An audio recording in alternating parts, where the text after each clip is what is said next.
السلام علیکم ناظرین، آپ دیکھ رہے ہیں پاکستان آج رات اور میں ہوں شہزاد اقبال۔ ناظرین، پاکستان پیپلز پارٹی کے لیے آج ایک بڑی خبر اور ایک بڑا دھچکا۔ لشکری رئیسانی صاحب جو کہ سینیٹر بھی تھے اور پاکستان پیپلز پارٹی کے ممبر بھی تھے، انہوں نے اپنی سینٹ کی سیٹ سے بھی آج استعفیٰ دیا ہے اور پارٹی ممبرشپ سے بھی استعفیٰ دیا ہے۔ 2009 تک یہ بلوچستان چیپٹر پاکستان پیپلز پارٹی کے صدر تھے، اس وقت بھی لیڈرشپ سے کچھ اختلاف پہ انہوں نے اپنا استعفیٰ دیا تھا اور اس وقت بھی سینٹ سے استعفیٰ دیا تھا، لیکن سینٹ سے انہوں نے اپنے استعفیٰ جو ہے وہ واپس لے لیا تھا، لیکن آج انہوں نے حتمی فیصلہ کر لیا ہے۔ کیا وجوہات ہے؟ اس پروگرام میں ہم لشکری رئیسانی صاحب سے بات کریں گے، ان سے جانیں گے کہ کس وجہ سے انہوں نے استعفیٰ دیا ہے اور اس کے علاوہ بلوچستان کا جو ایشو ہے اس کا سلوشن کیا ہے۔ بہت بہت شکریہ لشکری رئیسانی صاحب پروگرام میں شامل ہونے کے لیے۔ رئیسانی صاحب، ویسے تو آپ کھل کر بات کرتے ہیں اور حکومت میں رہنے کے باوجود کہا جاتا ہے کہ آپ نے ایک اپوزیشن میں جس شخص کا کردار ہوتا ہے وہ ادا کیا ہے، اس لیے میں امید کروں گا اب تو آپ کے پاس کوئی پارٹی لائن بھی نہیں ہے، سینٹ سے بھی آپ نے استعفیٰ دے دیا، تو آج کھل کر بات ہوگی اور سچی بات ہوگی۔ کس وجہ سے رئیسانی صاحب نے استعفیٰ دیا ہے، سینٹ سے بھی اور پارٹی ممبرشپ سے بھی؟ دیکھیں، عرض یہ کہ ہر شخص زندگی میں اپنے اپنے ان کے اہداف ہوتے ہیں اور اسی طریقے سے پولیٹکس میں بھی اہداف یقیناً ہوتے ہوں گے جو کہ عموماً ہمارے ملک میں نہیں ہوتے ہیں یا ذاتی ہوتے ہیں۔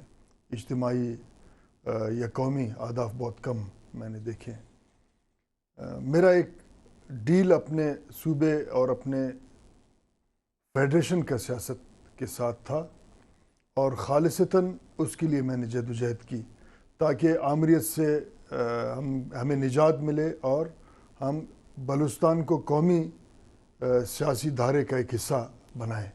بنیادی تھیم میرا اس قسم تھا اور اس کے ساتھ ساتھ محترمہ بے نظیر بھٹو کا جو ایک سی او ڈی کا ویژن تھا، میکسیمم پروونشل اٹانومی صوبوں کو ملے اور ہم اختیارات اپنے صوبوں کے ایک پرامن انتقال اختیار کا وہ سٹرگل تھا، اور جس میں 18ویں ترمیم ایک ڈاکومنٹری کامیابی ہے۔ عملاً اس پہ کتنا ہم کام کر سکتے ہیں اس پہ ابھی تک میرے تحفظات ہیں۔ کوئی ذاتی وجہ نہیں ہے استعفیٰ دینے کی؟ کوئی ذاتی وجہ میرا نہیں ہے۔ اب اگر کل ہم میرے سابقہ پارٹی کے لوگ اور اس پہ تبصرے کریں، یقیناً پھر میرا بھی جواب آ سکتا ہے۔ بہرحال ہوتا یہ ہے کہ ہم پہلے بلوچستان کو سمجھیں، اس کا تاریخی، اس کا جغرافیائی، اس کا قومی سیاسی، اس کا جیو اسٹریٹجک اہمیت آج دنیا میں میں ہی سمجھتا ہوں بلوچستان کا جیو پولیٹکس میں جیو اسٹریٹجک اہمیت ایک نمبر کا ہے۔ نہیں، خبریں تو یہ گردش کر رہی تھی کچھ عرصے سے کہ آپ جو ہے استعفیٰ دے دیں گے، اور اسی لیے کہا جا رہا تھا کہ پیپلز پارٹی میں آپ کو منانے کی کوششیں بھی ہو رہی ہیں اور شاید آپ کو کوئی اہم ذمہ داری بھی دی جائے گی، شاید وہ منسٹری بھی ہو۔ اسلام آباد میں تو پتہ نہیں بڑی بڑی منسٹریز کی بھی بات ہو رہی تھی، یہ آفر رئیسانی صاحب کو کی گئی تھی؟ دیکھیں، عرض یہ ہے کہ اس سے زیادہ کوئی اہم ذمہ داری ہو سکتی ہے کہ میں سینیٹر ہوں، پارلیمنٹ میں بیٹھ کے اپنے صوبے کی نمائندگی کر رہا ہوں، اس سے زیادہ اہم ذمہ داری مجھے سمجھ نہیں آتا کہ وہ کیا ہوتا ہے۔ ہاں، یقیناً کچھ لوگوں کے ذاتی خواہشات ہوتے ہوں گے کہ جھنڈا لگے ان کو اور لوگ ان کو سلام کریں اور سیکریٹریٹ میں ایک آفس، وہ ذاتی خواہشیں کل پرسوں بھی کچھ لوگوں نے اپنے پورے کروا لی ہیں جس طریقے سے جہاں بھی کیبنٹ ریشفل ہوا ہے۔ میں اس کو سب سے زیادہ اہم ذمہ داری سمجھتا ہوں کہ بلوچستان کے لوگوں نے مجھ پہ اعتماد کی، ایز اے پارٹی لیڈر میں نے لیڈ کی پارٹی کو، اور میں نے کوشش کی کہ پولیٹیکلی ڈیلیور کر سکوں اپنے صوبے کو، جس میں پچھلے 4 سال سے ایک ڈسپلن کا مطالبہ کر رہا ہوں، اور میرا ایک ہی مطالبہ، ایک ہی خواہش تھا کہ ہم آج کی حالت میں صوبے کو قومی دائرے میں اس حوالے سے ہم رکھ سکتے ہیں کہ ہم ڈسپلنڈ ہوں اور لوگوں کو احساس دلائیں کہ وفاق میں ان کا ایک سٹیک ہے۔ مگر کچھ لوگ وزیر بننے کے بعد اور کچھ لوگ جو چیلے وزیروں کو، وہ یہ سمجھنے سے قاصر تھے کہ اس کے بعد بھی ان کی ذمہ داریاں ہیں، تو ایک افراتفری سی ہمارے انتظامی صوبائی امور میں اور پارٹی کے سیاسی اور تنظیمی امور میں آئی، جس سے یہ میں سمجھ چکا تھا کہ آج اس افراتفری کے انارکی کی حالت میں ہم ڈیلیور نہیں کر سکیں گے اپنے صوبے کے، جس کا نتیجہ آپ آج بھی دیکھ رہے ہیں۔ باقاعدہ کوئی وزارت آپ کو نہیں آفر کی گئی تھی؟ اب یعنی پچھلے دنوں لاہور میں ایک ایوان صدر کے انتہائی ذمہ دار شخص مجھ سے ملے، میں لاہور گیا تھا کسی اپنے دوست کو ایئرپورٹ پہنچانے، تو انہوں نے ایک بلوچستان امور کے حوالے سے ایک اہم ذمہ داری کی بات کی، جو میرا کم از کم ہدف یہ نہیں تھا نہیں لیکن اگر وہ لے لیتے تو آپ بہتر طریقے سے بلوچستان کے مسائل حل نہیں کر سکتے تھے؟ دیکھیں جن لوگوں نے یہاں تک پہنچایا صوبے کے سیاست کو، اس کے نظام کو، مرکز میں ہو یا صوبے میں، ممکن نہیں تھا کہ ان کے ساتھ مل کے پھر کام کیا جا سکے۔ صدر، میں نے جیسے اپنے انٹرو میں کہا کہ پہلے بھی آپ نے استعفیٰ دیا تھا، اپنی سینٹ کی سیٹ سے بھی دیا تھا اور پارٹی کے پریزیڈنٹ بھی تھے اس وقت آپ بلوچستان چیپٹر میں۔ صدر نے آپ کو جو ہے کنونس کر لیا تھا اور آپ نے سینٹ کی اپنا جو استعفیٰ ہے وہ واپس لے لیا تھا۔ آپ کی 2-3 روز پہلے صدر پاکستان سے ملاقات بھی ہوئی ہے، وہ پارٹی کے کو چیئرمین بھی ہے، 2 مرتبہ ملاقات ہوئی ہے، کنونس کرنے کی کوشش کی، کچھ یقین دہانی کرائی گئی کہ بلوچستان کے مسائل حل کر دیے جائیں گے اگلے 1 سال میں؟ دیکھیں عرض یہ کہ میں پچھلے کئی سالوں سے اپنا پہلے یعنی یہ تو 20ویں دفعہ میں روبرو ان کو عرض کرتا رہا ہوں کہ بلوچستان میں سنجیدگی کا ضرورت ہے۔ مجموعی طور تو میں یہ دیکھ رہا ہوں کہ یہاں تو ادارے بھی سنجیدہ نہیں ہیں اور ایک پولیٹیکل پارٹی سے ہم توقع رکھیں۔ بہرحال میں اس پولیٹیکل پارٹی کا عہدیدار تھا اور میں نے اس کے ذریعے ایک سٹرگل کی اور سینٹ میں پہنچا، تو یہ ہماری ذمہ داری ہے کہ ہم معاملات کو بہتری کی طرف لے جائیں۔ مثلاً عدم سنجیدگی کا ایک مثال یہ ہے، خود صوبائی اسمبلی میں بیٹھ کے لوگ کہہ رہے ہیں کہ وہاں کچھ وزراء صاحبان اغوا برائے تاوان میں۔ عدم سنجیدگی کا ایک مثال یہ ہے، ایک صوبائی وزیر اپنا بھتہ یا رشوت لینے کے لیے کلیشنکوف بردار اپنے ڈرائیور اور اپنے گارڈز کو بھیج کے ایک ایکسین کے پاس پیسے مانگتے۔ اس کے علاوہ سینکڑوں ایسے مثال ہیں کہ میں مطلب وہ یہ ظاہراً تو چھوٹے ہیں مگر ایک بڑے پولیٹیکل پارٹی، ایک ذمہ دار شخص اور پولیٹیکل پارٹی کے لیے اور اس حالت میں اہمیت کے حامل تھے۔ انہوں نے یقیناً مجھے کہا اور بڑے احترام سے مجھے کہا کہ آپ نہ جائیں، مگر میں یہ سمجھتا ہوں کہ جب جس کرسی پہ میں بیٹھا ہوں اس کے ذریعے میں ڈیلیور نہ کر سکوں تو یہ پھر ایک ناانصافی ہوگا اپنے تاریخ کے ساتھ۔ یقیناً اس وقت پیچھے ہٹنا جس طریقے سے پاکستان کا ایک کلچر ہے کہ کہیں نہ کہیں لوگ ذاتی ڈیل بنانے کے بعد پھر پیچھے ہٹتے ہیں، پہلے بھی میں نے ان کو دستی اپنا استعفیٰ دیا اور میں نے ان کو کہا کہ اگر میرا بات نہیں سنا جاتا، اگر میں ڈیلیور نہیں کر سکتا یا سنجیدگی سے نہیں دیکھا جاتا تو اس کا یہ مطلب ہے کہ میرا ضرورت نہیں ہے پارٹی کو اور سینٹ میں، تو بہتر یہ ہے کہ میں ہٹ جاؤں، آپ کسی اور کو۔ تو مطلب اب یہ آپ کا آخری فیصلہ ہے، یہ فیصلہ آپ نے واپس نہیں لینا ہے پہلے کی طرح؟ جی، اب میں خود جا کے میں نے بخاری صاحب کو اور سیکرٹری سینٹ کو دستی پہنچا کے۔ ٹھیک ہے رئیسانی صاحب، بہت سارے لوگ یہ سوال کریں گے آپ سے اور آج میں بھی آپ سے یہ سوال کروں گا کہ الیکشن میں اب 1 سال بچا ہے، ٹھیک ہے آپ تو سینیٹر ہیں، آپ کے لیے مدت ابھی زیادہ ہے، لیکن 1 سال کے بعد یہ حکومت رہے یا نہ رہے، پاکستان پیپلز پارٹی کی حکومت رہے نہ رہے، یہ ایک اوبیسلی الیکشنز میں ہی پتہ چلے گا۔ تو ہمیشہ جب 1 سال رہتا ہے بڑے بڑے لوگ استعفیٰ دے دیتے ہیں، لوگ آپ سے پوچھیں گے کیا یہ وجہ ہے کہ بس 1 سال ہی تو بچا تھا اس لیے میں نے استعفیٰ دے دیا؟ میرے سینٹ میں اس وقت 3 سال بچے ہیں۔ جی، اور اگر آپ دیکھیں پچھلے مہینے جب نئے سینیٹر بن کے آئے تو 65 کروڑ بھی کچھ لوگوں نے ڈیل بنایا ایک ووٹ کے لیے، تو آپ اندازہ لگائیں تو اس کو آدھا کریں، 30 کروڑ کا تو ڈیل تھا میرا ابھی تک باقی۔ تو یہ 3 سال میں باقی کبھی میں نے کوئی ذاتی خواہش ظاہر نہیں کیا، اس پہ میں چیلنج کرتا رہتا ہوں بار بار۔ اب میں پھر سے اس کو دہراؤں، یہ بات بالکل ٹھیک نہیں ہے کہ میں بلوچستان پہ تو ہم بات کریں گے اگلے سیگمنٹ میں۔ ذاتی اب طور پر آپ کیا کریں گے؟ سیاست کا حصہ رہیں گے یا سیاست چھوڑ دیں گے، کوئی اور پارٹی جوائن کریں گے؟ بڑی خبریں گردش کر رہی ہیں کہ پاکستان تحریک انصاف سے آپ کے رابطے ہوئے ہیں اور شاید آپ پاکستان تحریک انصاف جوائن کر لیں۔ 20 تاریخ کو بڑا جلسہ بھی ہے کوئٹہ میں ان کا، شاید اسی دن یہ اناؤنسمنٹ ہو جائے، یہ بات درست ہے؟ دیکھیں بات یہ کہ پارٹی چھوڑنا میرے لیے زندگی کا ایک مشکل ترین فیصلہ تھا، سینٹ چھوڑنا میرے لیے کوئی مشکل فیصلہ نہیں تھا، اور میں شاید تھوڑا سا ریلیکس فیل کر رہا ہوں آج استعفیٰ دے کے، دستی پہنچا کے وہاں پرسنلی میں ریلیکس فیل کر رہا ہوں، مگر پارٹی چھوڑنا مشکل بات ہے کیونکہ کچھ لوگ پارٹی ذاتی مفاد کے لیے جوائن کرتے، کچھ اجتماعی نظریاتی وابستگی کی وجہ سے جوائن کرتے، اور میرا ایک جذباتی اس اسلامک سوشلزم کے نظریے کے ساتھ اور بھٹو صاحب کی وجہ سے ایک جذباتی لگاؤ تھا، ٹھیک ہے، اور محترمہ کی شخصیت کے ساتھ ایک عزت، محبت اور عشق کا ایک رشتہ تھا۔ وہ ہمارے لیے لیڈر بھی تھے، ہماری بہن بھی تھے، ماں کی حیثیت بھی رکھتی تھی، وہ ایک۔ تو ابھی فیصلہ کرنے میں ٹائم لگے گا، یہ آپ کہنا چاہ رہے ہیں کہ کچھ وقت آپ کو نہیں، چاہیے؟ پارٹی تو میں چھوڑ چکا ہوں، مگر یہ ہے کہ ایک نظریاتی وابستگی کسی کے ساتھ لگانا بہت مشکل فیصلہ. نہیں میں سمجھ رہا ہوں, مجھے جذبات آپ کے چہرے پہ نظر آ رہے ہیں کہ جس طریقے سے اس کے آپ کی اٹیچمنٹ تھی محترمہ کے ساتھ. تحریک انصاف جوائن کرنے کا کوئی فیصلہ نہیں ہوا اب تک؟ جی نہیں, کوئی فیصلہ نہیں ہوا ہے. کوئی ایسی پارٹی اس وقت آپ کے نظر میں ہے جو کہ باقاعدہ طور پہ سنجیدہ ہو بلوچستان کے مسائل حل کرنے میں, یا پھر آپ سمجھتے ہیں کہ صرف سیاست چمکائی جا رہی ہے اجتماعی طور بلوچستان کے پہ نام پر؟ مجھے معذرت کے ساتھ سنجیدگی نظر نہیں آ رہی ہے, مایوسی مجھے نظر آ رہی ہے. یقیناً لوگ ہیں سماج کے اندر, 180 ملین لوگ ہیں, یقیناً وہ لوگ ہوں گے جو صرف اور صرف قومی ایجنڈا پہ سوچتے ہوں گے.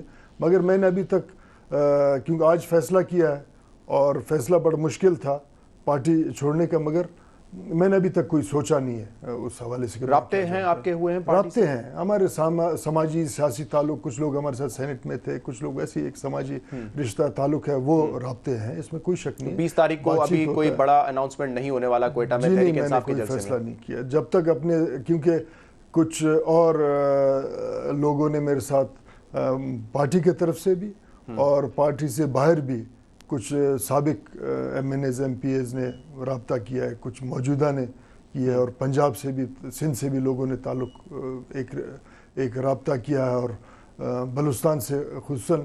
مگر میں ایک فیصلہ ابھی تک میں نے نہیں کیا, تو 20 تاریخ کے بعد ٹھیک نہیں ہے. اچھا, کچھ اور لوگ بھی ہیں جو کہ ہمیں اکثر نظر آتے ہیں, بڑا احتجاج کرتے ہیں پاکستان پیپلز پارٹی میں رہتے ہوئے بلوچستان کے حالات پہ. ناصر علی شاہ صاحب, میں نے ابھی بریک سے شو سے پہلے بھی آپ سے بات کی تھی, ممکن ہے کہ وہ اور ان کے کچھ اور ساتھی, آپ کے کچھ اور ساتھی بھی استعفیٰ دے دیں اس کے بعد پاکستان پیپلز پارٹی سے؟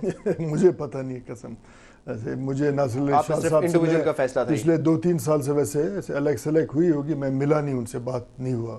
احتجاج کا بھی ایک یہ راستہ ہے کہ وہ سمجھ جائیں کہ ایک شخص اپنے سیاسی کیریئر کو بھی خیر بات کہہ کے اپنا احتجاج نوٹ کر رہا ہے, تو یہ کوئی ذاتی, پھر اس کا مطلب کوئی ڈیمانڈ میرا نہیں تھا, اجتماعی قومی تھا, جس کی وجہ سے مجھے حقیقتاً صدمہ ہوا, مایوسی ہوئی, اور میں نے ان کو کہا یہ میرے احتجاج ہے, پارلیمنٹ سے میں باہر جا رہا ہوں.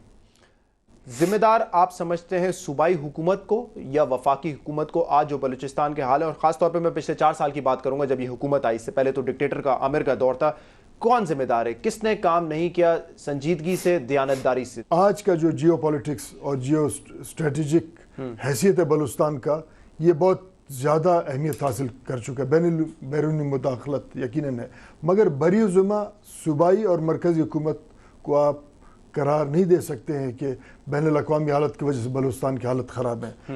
ایران کے خلاف بھی تو آپ یقیناً آپ دیکھ رہے ہوں گے کوئی سازش ہوتا ہوگا, مگر انٹرنل سیکیورٹی کو انہوں نے اتنا مضبوط کیا ہے کہ بہت کم اس قسم کے واقعات ہوتے ہیں.